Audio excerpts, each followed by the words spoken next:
All right. All right.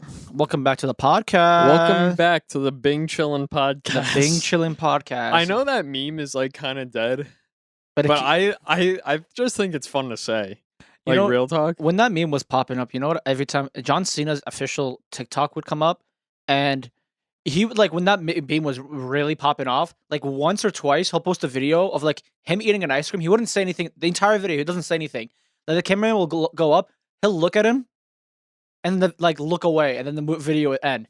Or then the second Like video, he's just leaning into it. he's leaning That's into so it. funny. But then one time he's ordering ice cream and someone behind him is like recording. Of course, like he's with John Cena. Yeah. He's recording. He gets the ice cream. He looks at the camera guy, stares for like 2 seconds, then walks away. And then the video ends. That's so funny. And I'm like, I'm so happy he's actually leaning into the video instead of him getting offended by it. Yeah, and I think it's better that he doesn't try to replicate the original video. Like he's just like, yeah, like I don't know, I don't know That's how really good his funny. Mandarin is, but like it's kind of funny. Like he's just like, you know what? and that's I'm gonna lean in. like an old video too. Oh, it's right? really old. Yeah. So I think it's a couple years old. I think because he's not as active in WWE anymore, but I think when they were doing stuff over there. They were doing some ice cream promotion. Probably, yeah. Yeah. I would What go a- yeah. I think Bing chilling literally means ice cream. I don't know the exact translation. I saw someone says in those phrases he was just talking about really good ice cream. That was the entire thing. He's like, I really like this ice cream. This is a really good ice cream from China. Yeah. I love this ice cream. That's essentially Yeah. what the translation was. So it was kind of funny. But there was huge esports news. I don't know. Do you know the org, the Gaurd? Yes, I know that. Okay. Yeah. So if many of you don't know, as of this recording, we're recording on a Thursday, the 23rd. Yesterday night, yesterday at 5 p.m., it came out. The Gaurd. They came out? No. They came out and they said they essentially fired their entire staff. Their staff. So their creative, not the players. their creative team, their talent team, and their social media guys, they fired everybody. And Any it reasoning? blew up. So Or any known reasoning? they didn't officially come out with a statement, but a lot of people were saying that because they're under like an owner who owns like the LA Rams and the Yes. MLS team and in LA. Yeah. So he's under them, and then they weren't really making the money, or they weren't really the org itself was not really solidifying itself. Like it wasn't sustaining itself. Yeah, It was because essentially they're running not on one of- bar- They're not like one of the big. I mean, like, not saying they're not big, but it's like they're not one of like the TSMs, the yeah Cloud the Nines, the C9, 100 Thieves. Exactly. Like they weren't Like any they're of that. kind of like not a tier 2 org because they're not a tier 2, but like in the grand scheme of things, yes, they're a step down. Yeah. From, like Well, so it came out that everyone was like, all the people who were fired was like, yeah, as of today, I just got fired, laid off right there and then. Like they just fired on the spot, like oh, go. like they came into work thinking everything was fine, and then they just got chill. fired. So it begs no the question is how many orgs are actually on borrowed money? Because Gaurd was really on borrowed money because they're in the Overwatch League, and to get into the Yeah. Overwatch League, you have to pay $20 million to just be in the spot. Like to be Mhm. fair, I'm not gonna lie to you guys, the esports scene in Overwatch is not good. It's not. It's Game dog. is dead. It's dog. It's already back to the player base of Overwatch 1. Is it actually? Yeah, it's already back to the player base of Overwatch 1. good. How have you guys fucked up? The beginning of Overwatch 2, that was so much fun. I don't know how you guys didn't ride on the hype. I don't know how you guys didn't really show. I don't know how you think- guys fucked up on the hype. I think it took too long for them to continue to add stuff. I also, Personally, how I would have launched Overwatch 2, because I know everything. clearly. Yeah. But launch the game and have a lot of content on backlog or something. Yeah. And then when the game comes out, let people play it for a couple weeks, player base starts going down, drop some new content. People are gonna keep playing. Drop some new continue the cycle. If they backlog some more stuff, because I don't know, after playing Overwatch 2, I really want to know how much went into making the new game. Mhm. You know, because it's the same game. Yeah. The gameplay is different. not because the mechanics are different, but because there's one tank and like they switch up the roles. So like I want to know what the resources really were going to, because like they weren't really made there. Yeah, there are new maps and a new game mode, but it's like there's not like a ton of new shit. It's not like they came out with a whole roster of new people. What, there were two new people on launch. And then the shitty thing is they made one of Kiriko, the one on launch, they made her in the battle pass. You have to buy the Yep. battle pass to get her. No, well, it was like tier 5 without the battle pass. I'm You pretty could sure. get her for free. I didn't buy the battle pass, and I have her. Yeah, but it's just like You kind had to work for her. yeah. Which again, you could kind of do that in like what a game like Valorant. You can kind of do like you would have to like activate their contract, quote unquote, and then you would buy it. But my understanding is that okay for League of Legends, right? To get a franchise spot in League at least, and the LCS, I don't know about other regions. For the LCS, it's $1 million down, right? But you got to think about it. More than that. I'm pretty sure last time I checked, it was $1 million just to Okay. get, which in the grand scheme of things, it's not that bad, right? Mhm. It's not that bad. You want to get it's a franchise spot. Your games are being aired, like you're being promoted, like it's Your good. org is gonna make that. Yeah, and like the thing is, League of Legends, like what they do is they have co-streams now. They have content creators behind it. They have the fans coming in. Like they actually showed that hey, if you buy a spot, we're actually gonna help you to make your money back.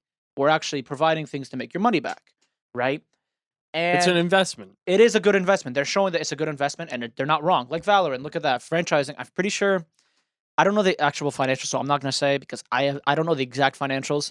But for example, Valorant, if you're in franchise spot, they're saying, hey, we're doing stuff, and look at the projects we're working on. We're giving you a franchise spot. You guys have to at least make this much or invest X amount of money. Mm-hmm. I would think it was like, if I'm not mistaken, it was like $250,000. If I was last time, That's nothing for these orgs. yeah, that's nothing for a Valorant game. So that's pretty good, right? And Valorant being a very big game right now, one of the biggest esports games right now. Very big game. So and that like not and that I'm going back and that shows like how the Gaurd. Why would you like you already borrowed money, but then you're going into the Overwatch League? I feel like if you have borrowed money, I think the Overwatch League is the last game you would want to invest money in. Yeah. Why wouldn't you like? I don't know. I feel like you can. I feel like going into CS:GO and NA is better than going to fucking Overwatch, because at least then you could like try to play in other circuits. Yeah, and I feel like the income you have to pay is not that bad. So that's my understanding, and that's why I don't get with these orgs. Is like, in my opinion, I'm not gonna lie to you guys. Like, don't go into fucking Overwatch League as an investment.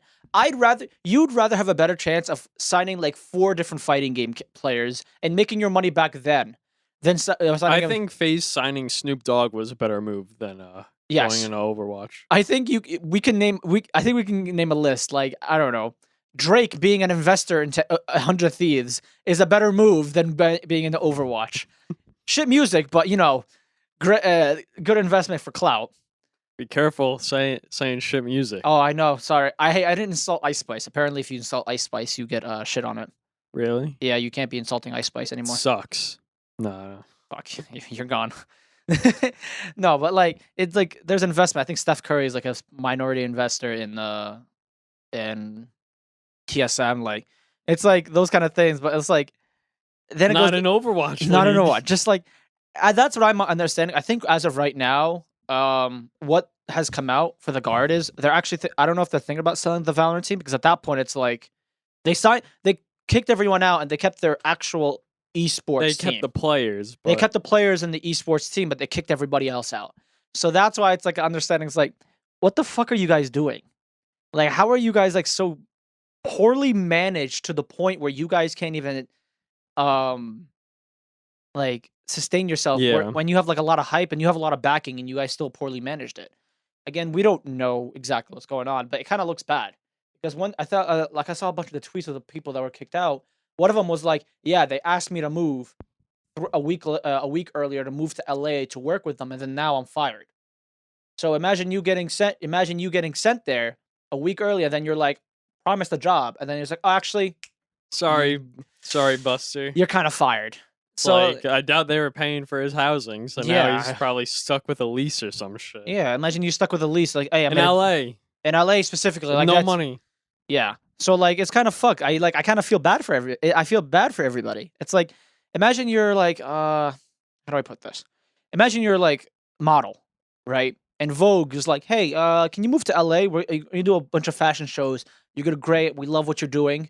You do 2 shows and you're like, "Actually, we're gonna kick you out." And they ask you to move there with an apartment and everything.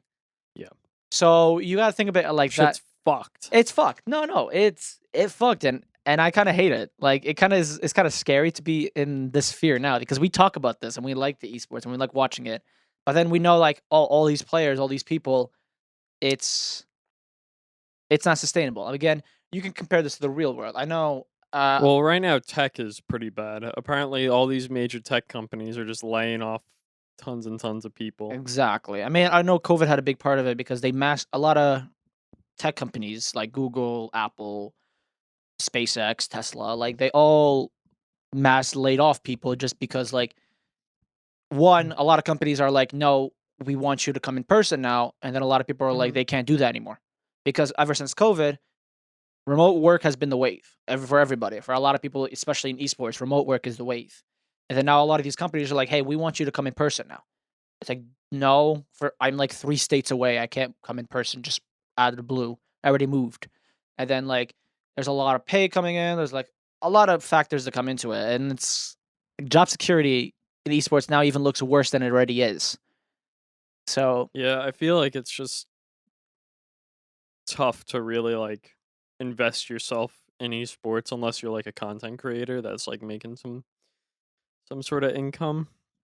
Cause like even if you make it as a player, we've seen how quickly players get dropped. So it's like you're not safe if you're even like a top 10 player. Like you mm, could just get dropped. You're not safe, I guess, if you're an employee for one of these orgs. You're not safe. Like I guess like the only option is like freelance work, mm, but work with the esports orgs. But yeah. like if it's freelance work, you're not promised anything. So I guess you'll be looking for other work anyways.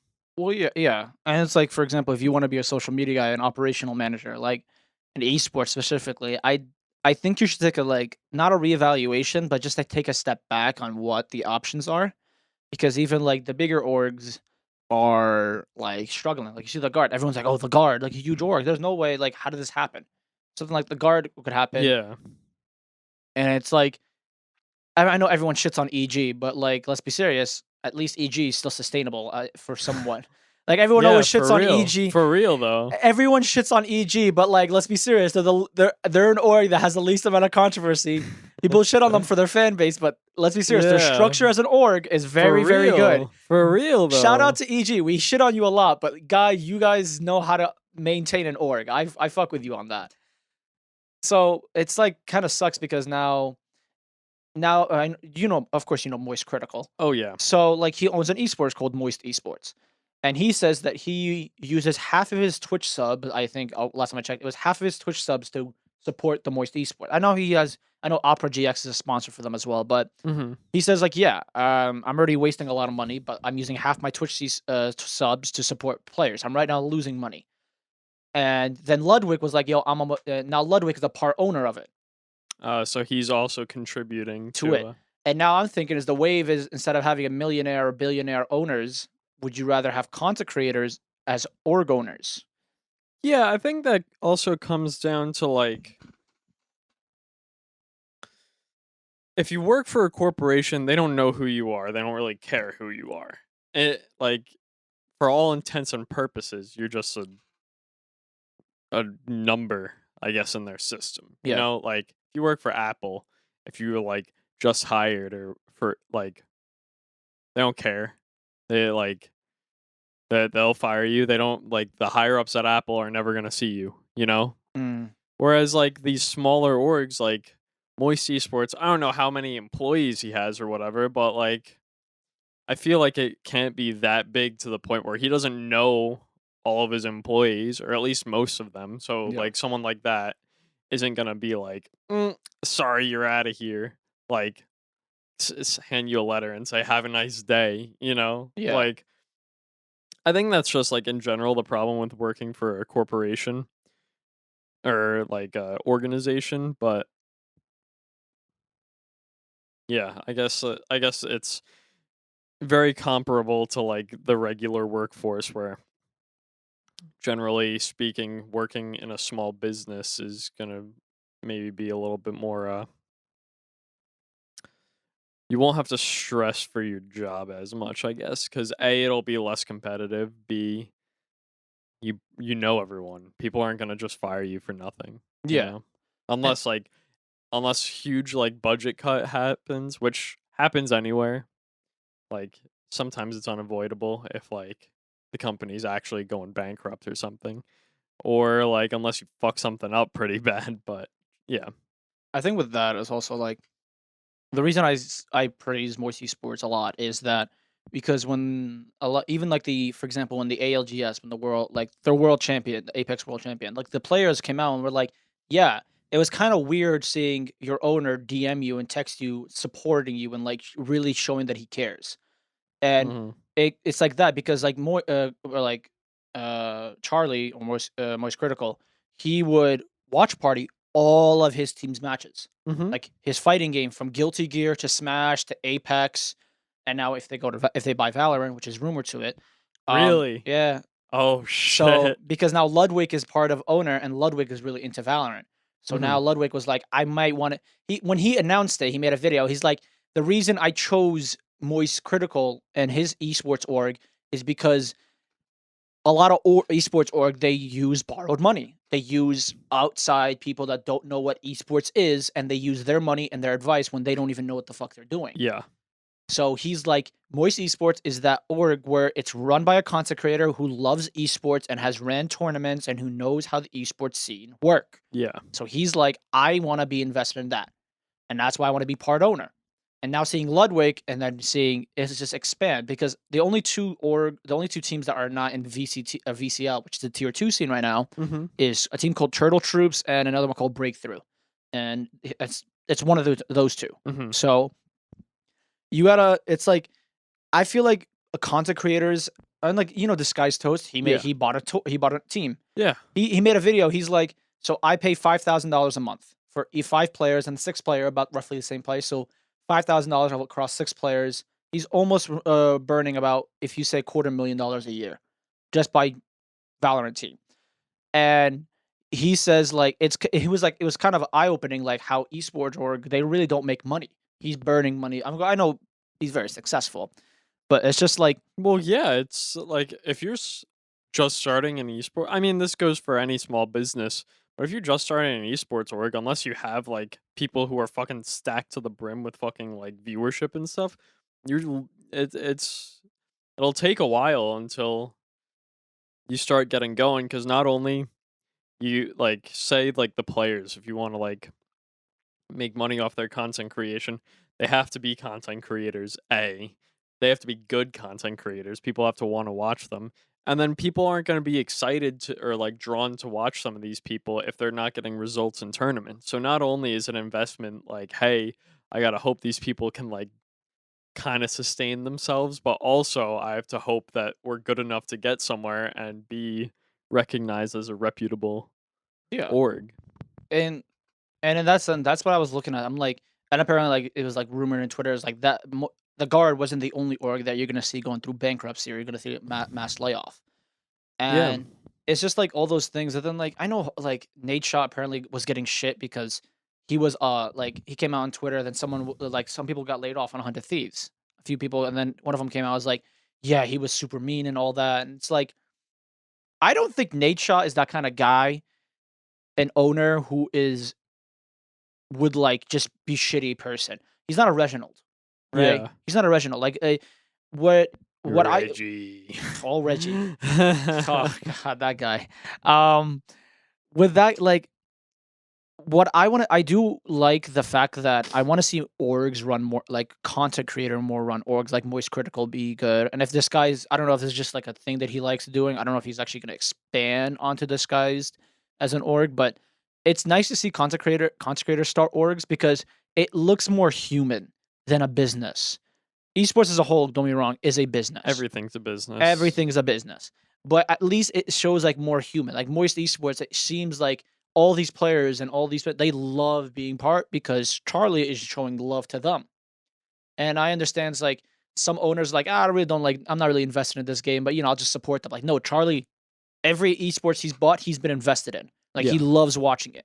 Like he's enjoying it, and it's like we're definitely like 2023. Like I've noticed is going to be a huge year where you're going to see a lot of shifts and like a lot of growing pains because a lot of orgs like uh are just going to go through a shift. Like it's now we're at where I think gaming is at point is now at a point where like okay we need to like start making money. We can't just burn through money again, Hmm. and like it's gonna suck, but like yeah, it's gonna happen. Yeah. But Inevitable. yeah. Also, another news I just happened to see before Twitter. Cloud9. This is rumored. Big Cloud9. Apparently, this is rumored. They're in discussion still to replace Yay on the C9 Valorant roster. With No idea. They just said that multiple reports came out saying it's rumored and it's still ongoing, but they're seriously contemplating removing Cena, removing Ye out of the roster. interesting. So that's like that news came out. And I was like, "There's no way in fucking hell," because I saw just one Ye- reporter, and I was like, "Nah, that can't be true. He's probably memeing." But Then I saw other it's reporters. a couple people. Now it's more reputable report. Like George came out, and he's like, "What I've known personally, what I'm hearing personally, is it's still ongoing and it's not official." Yeah. So now it's like, "Fuck, wait, what's going on?" So Yeah. I even if wonder. a top 3 player like Ye, it might be replaced from a team. That's how scary that shit is. Because C9 got out in the lock-in tournament. They got out in the second round. Yeah. So like I mean, Yeah. there wasn't like too bad of a performance, but now it's like, what the fuck is going on? Interesting that they drop Yay of all people too. Yeah, it's rumored Like, again, but like it's interesting because I'm like, what happened in the lock-in tournament the whole time where they're like, we need a roster change. It's like I feel like at least let it be. I think I mean I feel like people shouldn't take the lock-in tournament too seriously. Lock-in is like the first like tournament of The like year. It's like the first of the new circuit. yeah, the new franchising circuit. Yeah. So So like that's what I'm saying, and I'm like, I don't see why you would want to like do that just because like I feel like just give it a year. I feel like because like it's the first time all 5 of these players are playing together. It's like you I've thought about this in the past, and I mean, like, I know you can't fucking like regulate something like this because like a business can do whatever the fuck they want to do, but like I feel like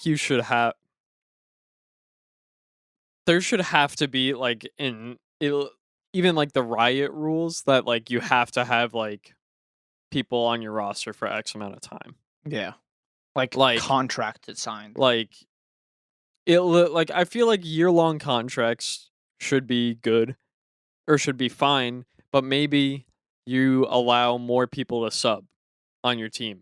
So like you know how Valorant rosters are usually a 6-man roster Mm, because you have a sub. Why not make it an 8-man roster and you get 3 subs so that like if something is going poorly with your team, you could still swap people out. But like I think it's kind of fucked up that like I feel like every tournament, whatever team is like in the bottom like couple rounds, just is like, we need to start this shit over. It's like yeah, especially your players aren't gonna grow. They're not gonna learn I feel yeah. if you just kick them out because then for the next tournament, that team just you gotta hope that they have the synergy, which like we've seen before in the old VCT circuit where like I don't know. Literally any team that gets any major organization that gets knocked out in the first couple rounds is like roster change. Except after like I don't know. Like I know a bunch of orgs would pick people up like a week, 2 weeks, at most maybe 3 weeks before this tournament started, and it's like, we're gonna force the synergy, and if it doesn't work, you're all fucking out of here. yeah. It's kind of scary because then I'm looking at like you see like teams like PaperX and DRX. The whole of 2022, even though they didn't win a single thing, they stuck through as a team. They stuck through as an org, Yeah. and like they stuck as a glue. And then now you see them like, I know PaperX lost in the first round. Yeah, I get that, but it's a single elimination. It's like single elimination tournaments. You don't really like care about. You don't really like look at it too It deeply. can't be that serious if it's Yeah. single. But like It's the only reason I can think of why they would wanna remove CA is something had to happen in the background where there was just a huge disagreement. Where, like, Yeah, maybe yeah, like a big blow up or something like, it like. was a blow up, like, teams are just like, "Yo, like, I cannot work with this guy anymore, like, this is, like, this is not going well," like, I like, that's what I'm seeing, and that's what I'm, like, looking at because we're going back to, like, the infamous Eccles and Baby Bay Yeah. situation. A bunch of thieves, they came in a month early, and then they just dropped them on the spot. Like, just like, "Oh, it, like, didn't work out." And then they came out and said, like, they felt like they were backdoored. Like, they were just, like, came out of nowhere where it's just like Hmm. that. But it's like it's scary to be a pro, like genuinely terrifying to be a pro because there is no security unless you are like someone like Tens or Asuna or like somebody who is big info as a content creator and as a player. Yeah, like I don't know. I feel like what's the reason why you would want to be like a professional Valorant player? Like realistically, like aside from maybe wanting to grow your own brand, what benefit is there to be? You get to You be could be cut at any point. If you win, I guess you get some money. If you win, yeah, or place high. yeah, Like you I get like a mean, little like, bit. yeah, you get some sort of salary or whatever, but it's like if you do well in a tournament, you get extra money. But like, if you don't win, then your head's on the fucking chopping block. So like, what incentive is there to be a professional player Yeah. aside from better like growing your own brand? Because like half the reason why Tens is not cut and probably won't ever be cut from Sentinels is because he had such a brand or he did well when he was on Cloud9. Like he was just known for being the carry. Mm. And he built his brand off of that because he was good. And now he's got like a huge fan base. He is the biggest like when you think of Valorant, he is the face of Valorant at this point. Exactly. Like people watch him. He plays well, but like we all know that Sentinels like they're not the best team in the league. Like but he plays well and he has lots of viewers. He brings a lot of So he audiences. brings audience there, but like there's no if you're not someone like Tens or I don't know, name another Asuna. Asuna. Like if you're not someone like that, like why is an org gonna keep you if you don't win Yeah. every tournament? It just feels like there's too much pressure and not enough stability and a lot of eyes looking at you. It just doesn't feel right because like if you look at like traditional sports like baseball, basketball, football, like you might be benched or your time might get cut off, but you will never be fully kicked out of the team. Yeah, you'll be benched, but you're still on a contract and you're still Exactly. making I don't know. I mean like sports contracts are like millions and millions of Yeah, dollars. yeah. Like But it's that. like so it's like yeah, even if you were fucking cut after a couple months hypothetically, like you'd probably be fine. But it's like Like if there's people drop out of school, people drop out of work, people like dedicate their life to this, and then they show they're passionate about this. But if they have one bad performance, hey yo, we need to cut them. It's like people don't understand like these pros are a lot. They're humans as well. Like they don't understand. People fuck up. People are they're not humans. robots that Yeah, have fucking aim lock. yeah. Like if people like even They have some nerves. they have nerves. They Like can be worried. They can be nervous in a tournament. They could be yeah, like, "Oh fuck. I'm going up against Tens." yeah. It's like you freak out. It's scenarios where like people don't understand that, and it's like it just shows there's no benefit of being a pro. It like just doesn't show it. But again, we're just going off of just one rumor that multiple reporters are going off. Well, yeah. This is one rumor with Yay, but this is something that just happens though. It's not like this Yeah, is the first time a major org has been or yeah, has a major player has been cut. exactly. And then it's kind of scary because now it's like all these young guys like I want to be a pro. I want to play. Like, No, but you don't. like You what it literally you showing that it does not benefit you. Like there's no real benefit to being a pro. it's like it's more worth your time rather than practicing your aim to edit videos. Yeah, you're making Like money. You're may sustainable edit family. videos and post content cuz like you could be the best player in the world, but nobody can be the best player every single day. Like it's impossible. Nobody can do that. Yeah. So like and because of that, you're never going to be safe. Like we talked about this a while back, like how we said like why are pros streaming their games? One, you want to get extra money just because you want to grow your personal brand. And two, I remember when the first episode we started this podcast, I talked to Allie, like TSM from I know she's in Mhm. Sentinels now, but Mhm. when she was in TSM, I asked her, I'm like, do you like do you just look at a pro for just being good, or what do you look at them? And how she said it is what they look as a player, they look like can they bring as to represent their org. Are they big enough socially? Are they good at the game, of course? And are they even coachable? Like, there's a lot of benefactors to to doing this, and it's kind of scary. Like how there is, it just essentially is.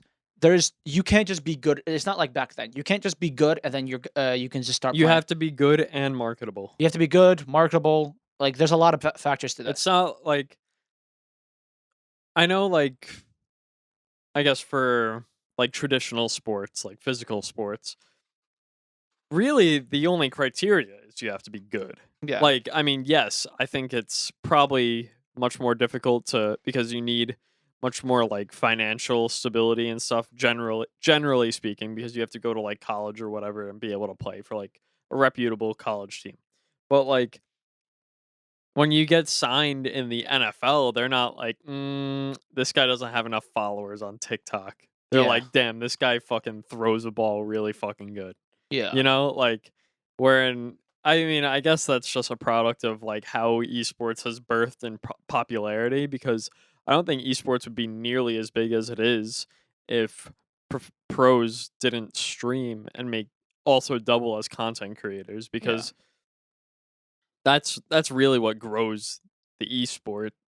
But Like for us, like we don't have to be good at the game. We can talk about it. We can watch people talk about it, and like we can like talk about the game and the matches and all I that. barely even play the game. Yeah, like we can just talk about that, but like that's the easy job. Like for pros, they have to practice for 6 to 8 hours. They have to watch back their videos. They have to have training. They have to have team synergy. Talk about get comfortable with the players that they're playing And with. then after all that, they got to go stream for 5 hours and then either edit their shit or have Just someone else or pay someone else to do it. yeah. So there's a lot of factors going on pro, and it's like kind of scary that even if you could be the best, like a top 3 player in the world, and you still might not be on the team. Nope. So it's kind of scary in that sense, and just esports as a whole, I feel like is going through like major like renaissance kind of change. I think esports doesn't know where it wants to be. Is really what it is. You want to elaborate on that a little bit? Cuz like I like low key, I feel like esports is kind of inflated, like gassed up. Like they say there's all this money in esports that it's what $2 billion industry or more than that.